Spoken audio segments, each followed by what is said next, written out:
¿Qué tal, amigos? Bienvenidos de nuevo aquí en Fútbol en Serio. Como siempre, connotados invitados. Hoy, un argentino que estuvo varios años en Colombia y que tuvo una destacada actuación en el Once Caldas, el Independiente Medellín y el América de Cali. Hablamos de Claudio Darío Casares, volante 6. Claudio Darío, bienvenido al Fútbol en Serio. Nos encanta verlo de nuevo.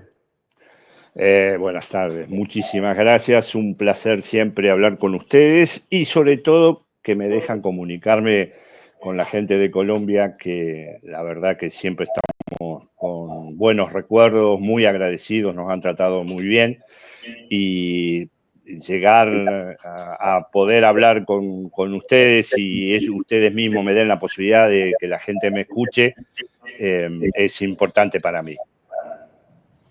Así es, Claudio. A propósito, hagamos un poquito de historia. ¿Cómo se dio la llegada suya a Colombia y a la ciudad de Manizales? Corría el año 78, en pleno mundial, estaba Eduardo Luján Manera buscando un volante central, un 6, como usted bien dijo. Él estaba interesado en un par de jugadores, Larraqui, un jugador muy destacado en esa época en el Club Atlético Vélez Sarsfield, otro jugador de Gimnasia de Esgrima de La Plata, también un 5 muy destacado, Pedraza, y el tercero era yo, pero en ese momento yo estaba jugando de marcador central en Racing Club de Avellaneda. Había empezado la temporada 78 con ellos y nos iba muy bien, estábamos segundo en el campeonato, yo había jugado absolutamente todos los partidos y todos los minutos de esa primera etapa del año 78 y venía muy bien. Y bueno, nos pusimos a charlar en un sábado con el presidente, que ahora no me acuerdo el nombre porque ya estoy grande, que después inclusive fue gobernador de Caldas. Y bueno, y no llegamos a un acuerdo. ¿Cómo? Carlos Fernando Giraldo. Exactamente, Carlos Fernando Giraldo, sí, señor. Y después no nos pusimos de acuerdo, el sábado a la noche me vuelve a llamar Eduardo, nos juntamos el domingo y el domingo llegamos a un acuerdo. Y ahí me lleva a Manizales. Eduardo, en realidad, más allá de la cuestión de arreglo económico, Eduardo Luján Manera fue el que me convence. Me habló muy bien del fútbol colombiano. Yo en ese momento, la verdad, había venido de Europa, yo había jugado en Europa, entonces no estaba muy en mis planes ir a otro lugar y la idea mía era volver a Europa. Pero bueno, Eduardo me convenció y por suerte fui. Por suerte fui porque la verdad que estuve 6, 7 años maravillosos, donde uno conoce un país que como siempre digo, más allá de lo futbolístico, cómo uno le fue, eso lo dirán los demás, como ser humano crecí muchísimo, me fue bárbaro en ese aspecto. Usted menciona a Eduardo Luján Manera, que fue el técnico de Once Caldas, el Deportivo Cali. ¿Por qué murió relativamente joven Eduardo Manera? ¿Lo mató el fútbol? ¿Lo mató su temperamento? Él ya había tenido un episodio en Manizales. Eso fue antes de que yo llegara. A mediados o a principios del 78 había tenido un problemita. Y sí, falleció muy joven, con 55 años. Y fue un problema, creo que muerte súbita también. Fue un problema cardíaco. Se juntó en ese momento con otras cosas, pero el principal problema era cardíaco. Y bueno, sí, falleció muy joven. Era un tipo muy apasionado, pero por sobre todas las cosas era un buen tipo, un buen profesional, un tipo de mucha sabiduría. A mí me sorprendió porque yo no lo conocía, Eduardo. Lo conocía su trayectoria como jugador, como técnico, pero no lo conocía personalmente. Y la verdad que primero me convenció, pero no me convenció de la manera, digamos, no que cualquier otro haría, sino me convenció por su forma de ser, su sabiduría, su capacidad. La verdad que fue un tipo que fue maravilloso trabajar con él. Claudio, usted tuvo muchos técnicos importantes. Sí. Recordamos que usted también estuvo bajo las órdenes del doctor Gabriel Ochoa Uribe. ¿Qué técnicos lo marcaron a usted, no solamente en el fútbol, sino en la vida? Hubo muchos, creo que todos, en definitiva, la gente que son conductores de grupos así, de equipos de fútbol, tienen que tener mucha capacidad en lo humano, ¿no?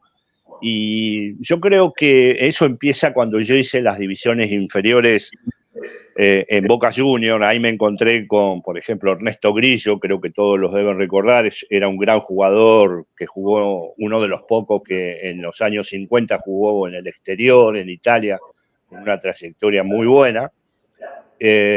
Un señor Gandulla. Son tipos que me marcaron mucho. Y después, obviamente, después tuve a Puchero Baraca, tuve a Eduardo Luján Manera, a Víctor Rodríguez, a Néstor Rossi, Pipo Rossi, a Pipo Ferreiro. Son todos técnicos que realmente, a través de mi carrera, el mismo doctor Ochoa Uribe, el mismo Antonieta en Caldas, Ribaudo y el Caimán Sánchez. O sea, tuve técnicos que todos me dejaron algo, porque realmente era gente casi toda era gente muy experimentada, de mucha trayectoria en lo futbolístico, sobre todo como jugadores de fútbol, y después eran tipos que transmitían muy bien. Que usted sabe que una de las cosas más difíciles que tiene que un entrenador debe lograr es transmitir bien. No enredarse, tener las cosas claras y saber conducir el grupo. Y esta gente a mí me marcó mucho. Yo inclusive hoy llevo 33 años formando directores técnicos. Por ejemplo, Herrera hizo un año el curso con nosotros. Yo fui profesor de él, el que está ahora, el técnico del Once Caldas. Entonces, nosotros, lo que a mí me ayudó o me dejaron esa gente fue la forma de conducción, más allá de la sabiduría futbolística que ellos tenían. Pero la forma de conducir, cómo se manejaban con el grupo y todas esas cuestiones fueron extremadamente importantes. Me dejaron mucho conocimiento, la verdad. Con esa filosofía suya, que es muy importante, trascendental, ¿usted por qué prefirió, después de fútbol, ser árbitro y no meterse directamente a dirigir equipos con continuidad? En realidad fue una cosa bastante elaborada desde hacía mucho tiempo atrás. Yo, cuando era todavía jugador amateur en divisiones inferiores en Boca, a nosotros nos iba a dar clase de reglamento un árbitro en actividad que en esa época era muy conocido, Naifoy, ¿no? Y a mí me quedó realmente muchísimo su imagen, su forma, y inclusive con la pasión que él transmitía, el hecho de ser árbitro. Y eso me llamó poderosamente la atención. Y después, yo estando en Manizales, era vecino de Mecato Aristizábal. Mecato era el apodo, por supuesto.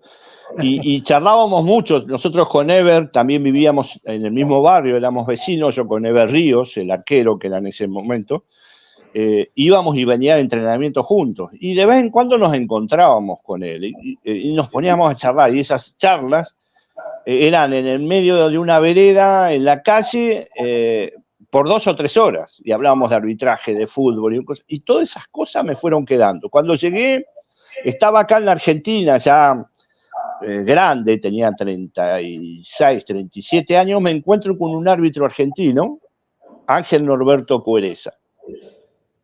Un árbitro que en ese momento manejaba la escuela de árbitros y el colegio de árbitros, de AFA, oficial. Y él lanzó un curso para jugadores de fútbol, un curso súper acelerado, teníamos que ir como 5 días, los 5 días de las semanas hábiles, de lunes a viernes, a estudiar el reglamento y las distintas cosas que tienen, que forman parte del reglamento, y hicimos un curso súper acelerado en un año y nos recibimos. Era como un experimento. Y bueno, y cuando yo me entero de eso, y don Ángel, nosotros nos veíamos siempre en Parque Sarmiento, que íbamos a entrenar, me llama y me dice, te quiero en el curso. Y bueno, también me convenció, se ve que no soy muy difícil. Me convenció y me puse a hacer el curso de árbitro y la verdad que fue otra experiencia dentro de la cancha, desde otra posición, pero realmente que fue enriquecedora al 100%. Bueno, nos ha dicho cosas muy importantes, Claudio, y no nos extraña porque es un hombre muy pensante. Usted hablaba ahora que los técnicos no solamente era la enseñanza en el fútbol, sino también ese mensaje personal y social. ¿Qué lo ha marcado a usted de esos mensajes adicionales al fútbol que le hayan quedado, por ejemplo, de algún técnico? Y hay muchos. Por ejemplo, yo me acuerdo, yo tenía el técnico en Racing, se llama Víctor Rodríguez, que todavía es uno de los pocos que está con vida. Y él me decía lo que significaba ser el jugador de fútbol y lo que significaba ser el jugador de fútbol para los chicos, para la gente, ¿no? Que uno, en definitiva, a pesar de no quererlo, representaba algo que muchos quisieran ser. Entonces, también era como una imagen que la sociedad debería tener. Entonces, el tipo me enseñaba a ser profesional. Él decía que el jugador de fútbol son 24 horas, porque hay mucha gente que dice que el jugador de fútbol entrena 2 horas y después gana un montón de plata. Y la realidad es que el jugador de fútbol entrena 2 horas y después las otras horas se tiene que estar cuidando permanentemente, en todo sentido, si es un buen profesional. Y eso es lo que este hombre me inculcaba, el respeto hacia la gente, que el hecho de yo cuidarme y estar al 100% en condiciones era demostrar respeto a la gente y respeto a la profesión.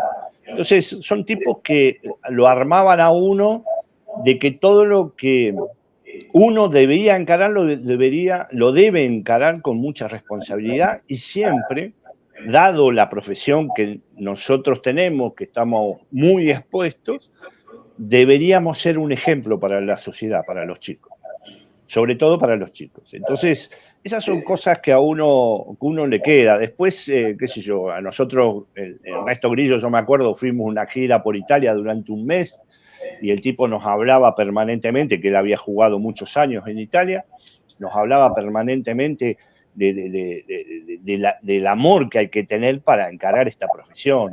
No hay tiempo para las agachadas, para las cosas que no corresponden.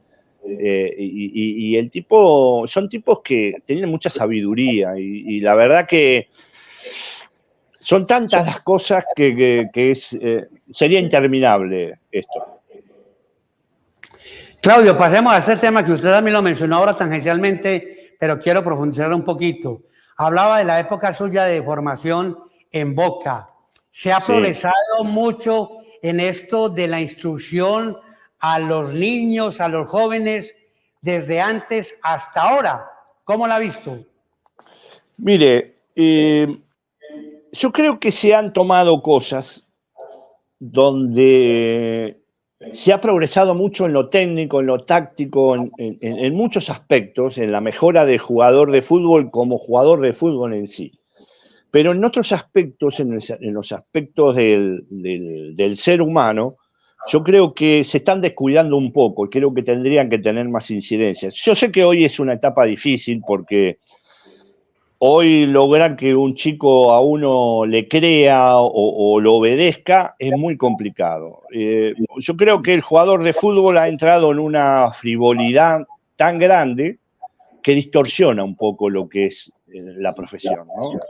O sea, más allá de que el jugador de fútbol sigue caracterizándose por su habilidad, por su técnica, por un montón de cosas, y eso es lo que se ve dentro de una cancha, y el jugador de fútbol, digamos, hoy ha progresado, tiene muchísima información que antes nosotros no teníamos, o sea, a veces nosotros ni sabíamos qué árbitro nos iba a dirigir, ni sabíamos qué suplentes había, ni cómo jugaba el rival a cuestión individual.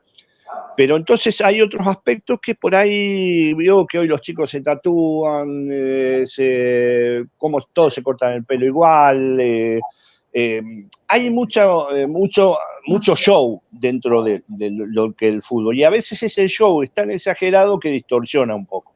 Después se suma el VAR, se suman un montón de cosas que creo que esos aspectos hay que trabajarlos, o sea, son estrellas porque el jugador que juega bien se lo ve hoy en todo el mundo, y como hablábamos antes, esos jugadores hoy son un ejemplo de muchos chicos, sobre todo yo hablo de los chicos porque son los que más siguen a este tipo de jugadores, y a veces la falta de humildad no es buena, digamos, enseñanza. Ser humilde, responsable y todo ese tipo de cosas, uno se puede divertir, uno puede tener su forma de vivir, pero también hay que pensar que uno tiene una profesión que la exposición es muy grande, hoy es más grande que nunca.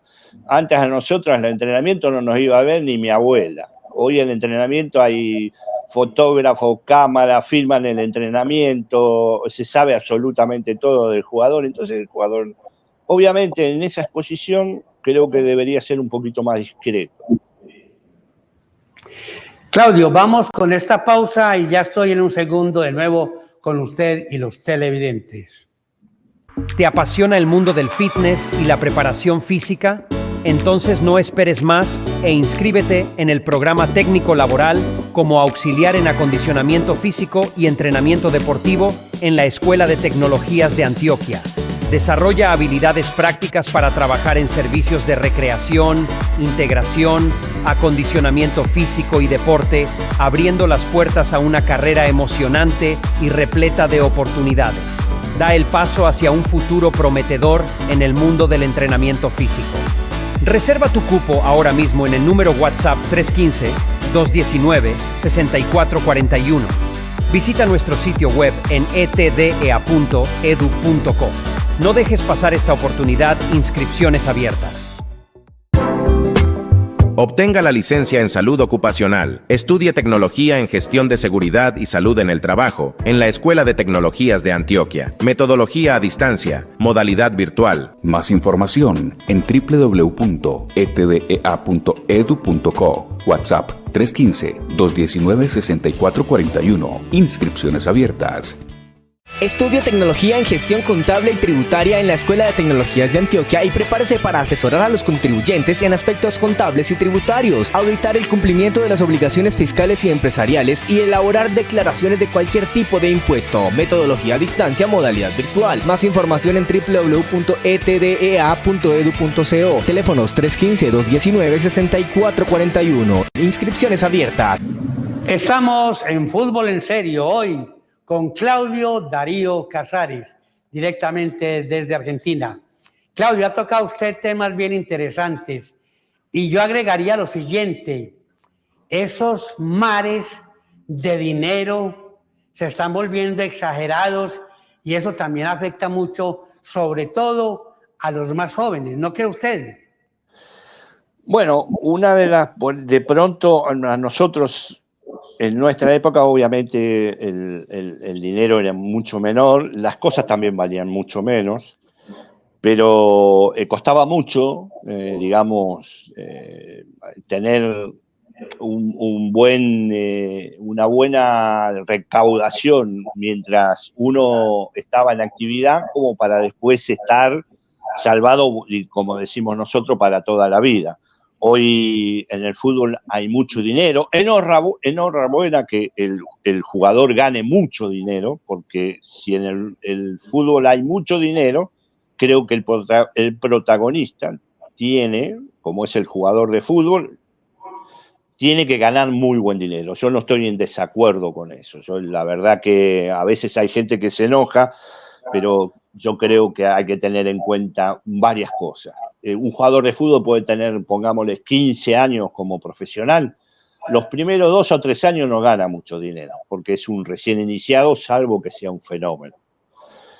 Y después, si tiene un buen desempeño, durante 8 o 9 años gana buen dinero. Y después, obviamente, empieza a mermar su rendimiento y empieza a ganar menos dinero. Entonces tiene, pongámosle, 15 años para juntar y tener asegurada, digamos, una buena vida. Hoy, prácticamente con una sola transferencia, un contrato de 3, 4 años, ya inmediatamente ya están salvados para toda la vida. Yo no lo veo mal. Lo que pasa es que lo que hablábamos antes, hoy, con todas estas cosas, al jugador hay que prepararlo más que nunca. Hay que prepararlo en ese aspecto. No se puede tener 15 autos. Yo sé que ellos pueden, pero no se puede tener 15 autos que cada uno vale $8 millones. Hay que ser, digamos, de alguna forma, cada uno vive la vida como quiere, pero a mi punto de vista me parece demasiado exagerado. O sea, se puede vivir en una buena casa, se puede ayudar a su familia. O sea, en nuestra época, cuando uno empezaba a trabajar, lo primero que quería era comprarle la casa a los viejos, a los padres.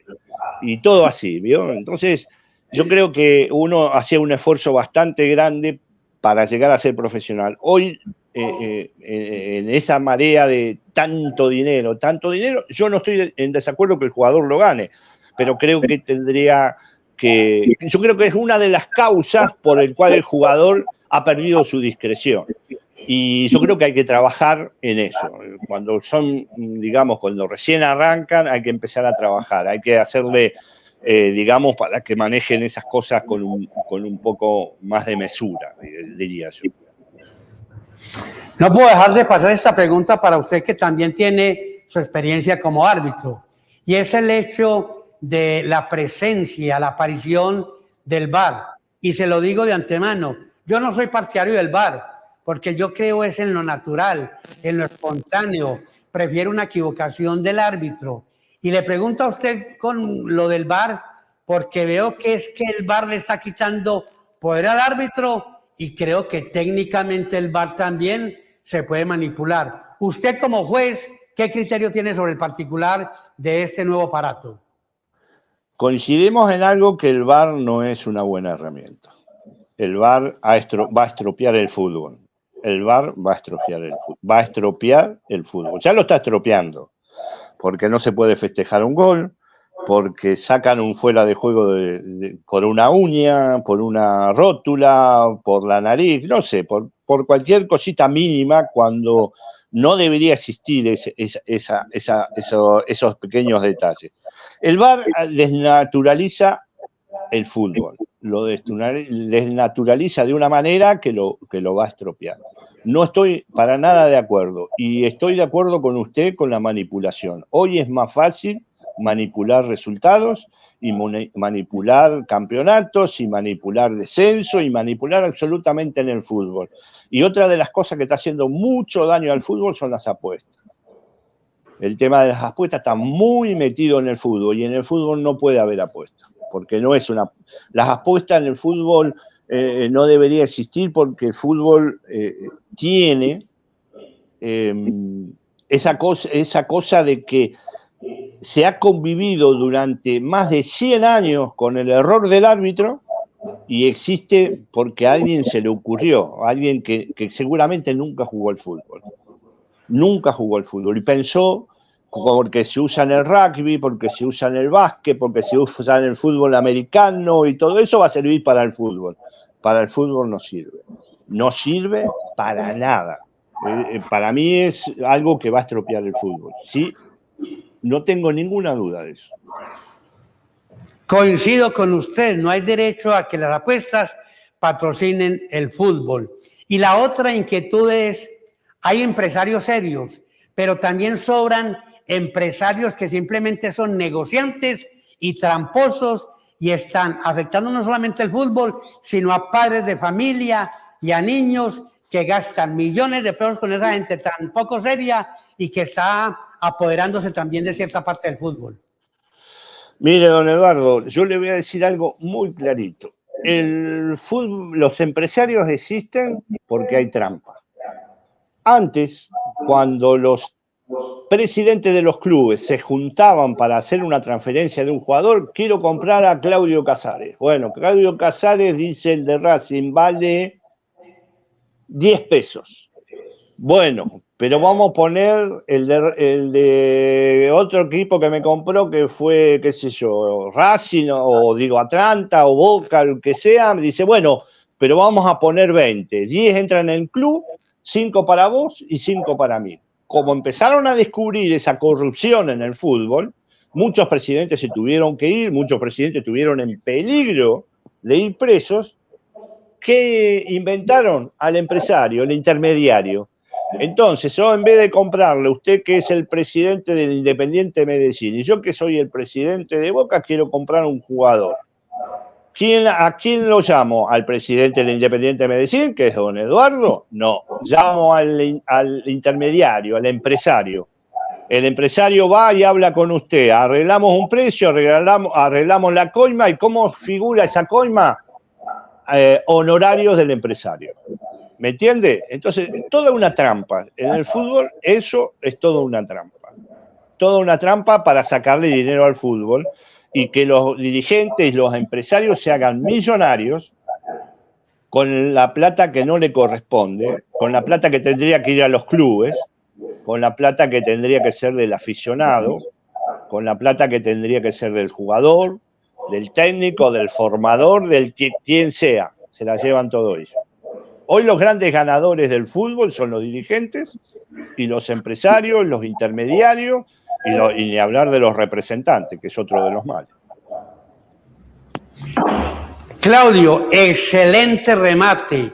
Usted tiene barba, pero habla sin pelos en la lengua. Y le agradecemos mucho porque estamos aportando al fútbol. En otra oportunidad estaremos de nuevo con ustedes y muchas gracias por su presencia en el día de hoy en Fútbol en Serio. Un abrazo enorme, gracias por dejarme hablar y decir lo que uno realmente siente y cree que pasa en el fútbol. Claudio Darío Casares, jugador de fútbol, árbitro, ya en uso de buen retiro, era nuestro invitado en el día de hoy.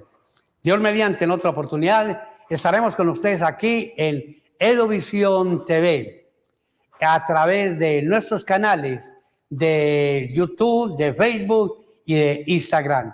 Que tengan un resto de día muy feliz. Hasta pronto.